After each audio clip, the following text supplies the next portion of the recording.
Hey guys, welcome back to the highly esteemed, oh man, that was a terrible voice crack, highly esteemed 23 subscriber YouTube channel, 33rd Legion Censored. That was a terrible intro, but let's get to it. This is a Japanese light tank called the Renault Otsu-Gata Sensha. And this is not a Lego set you can buy. It's actually custom built. Normally I'll have a box right there, but you know, this is straight from my brain. And a picture off of Google Images. So I've been playing World of Tanks, which is a great game. I don't have a sponsorship by them, by the way. But this is my favorite tank. It's a tier 1. And now in the game it's green. But I didn't have enough green pieces, so I made mine desert themed. Very nice. Not too many deserts in Japan, but that's what we got here. Yeah, let's get into it. I guess jump into the exterior.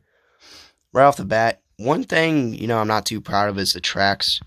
But at the same time, I'm not going to cry about them because the pieces just weren't there. Like, this is all I had to work with. Lego Technic pieces. So they are what they are. They'll suffice. They at least suffice for me. If you don't like them, dislike the video, Go ahead.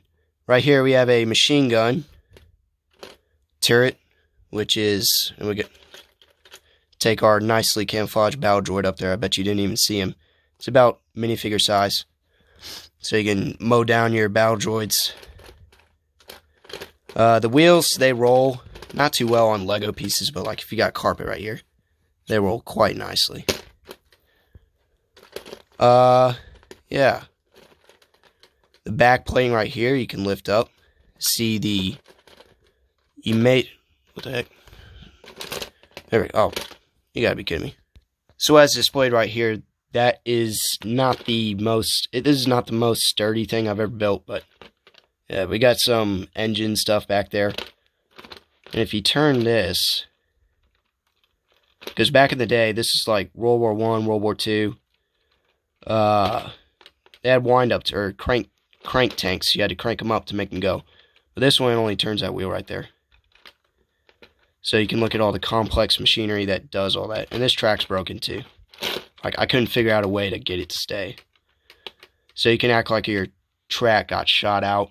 But honestly, it's just a design flaw. But yeah, wind up. Yay. Then we have like a exhaust port right here, I guess you could say. Just some nice detailing. And then this side's much like this side, except this one has a wrench. In case your track breaks. You fix it with the wrench. Alright, moving on into the front. There we go. We have this little panel right here, which you can pull out. And oh, what's a clone trooper doing there? Yeah, the clone trooper team up with the battle droid. Now this panel it like stays in there by gravity. So if you tip it upside down, it's going to fall out. But you can put a piece on the back of that to hold it in place, and it actually does a pretty good job. So if you want that to stay, you can definitely do that. I just like to keep it loose. There's a dirty joke in there somewhere. We're not going to explore it though. Yeah, so that's the front, and now I guess we'll get to the turret. Now the turret also has kind of like a gravity piece right here. If you don't want the battle droid in there, you can put that right there. But yeah, and this has enough room for a standard minifigure too. Just 4 studs. This is like hinged. And as you notice, this also comes off. So if you just like hold this tank around and just shake it, it's all just going to fall apart. But this one, you can also kind of like clamp it down in the interior of the tank, and it'll stay. So you don't have to worry about that. Just in case you're doing some Tokyo drift. Yeah. And I also got some Japanese flags on both sides. I thought those looked pretty cool. Right here we have the, I believe it's 37mm cannon. Dang it. There we go. If you don't like that, we actually have a machine gun here on the side. I don't know what caliber this is, but you have the option to put that on. So, cool. So if you want to get into the inside of the tank, you have to take this window off. and dig in through there, which is really hard to do. Yeah, I'm just kidding. You can take this whole thing off. It's held on by like 4 studs, so easy to take on, easy to take off. Yeah, the actual tank had a crew of 2, so we got 2 clone troopers in here. This always happens. And there's your interior. So a lot of white pieces, because I watched a YouTube video like the interior is white. So you got room for 2 minifigures there, not too comfortably seated. They'll do the trick. As I show you right here,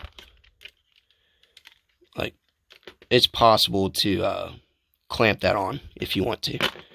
Now, unfortunately, I couldn't, even with all my Lego skill, I couldn't have a way for this to go to the inside of the tank, like the hole.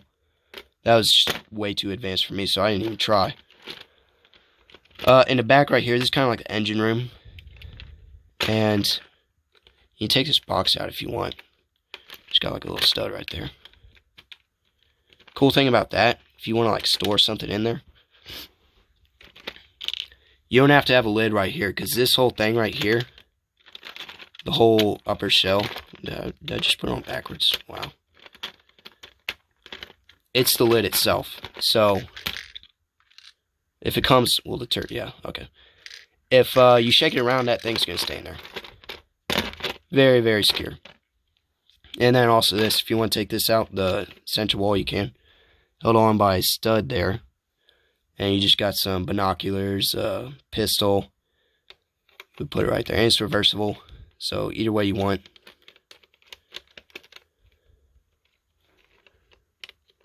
There we go. Yeah, you just put that back in there. And you're good to go. So that's a tank. Completely dismantled. So that's the video. Hope you enjoyed the review. Gonna try to get some stop motions out soon, but they just take really long. Like, they take hours to make. This took like under 10 minutes, so it was a nice little quick review. But hope you enjoyed, and go ahead, subscribe, and also, yeah, Happy New Year's, because it's like 2021, so yay. Alright, bye. Kuso!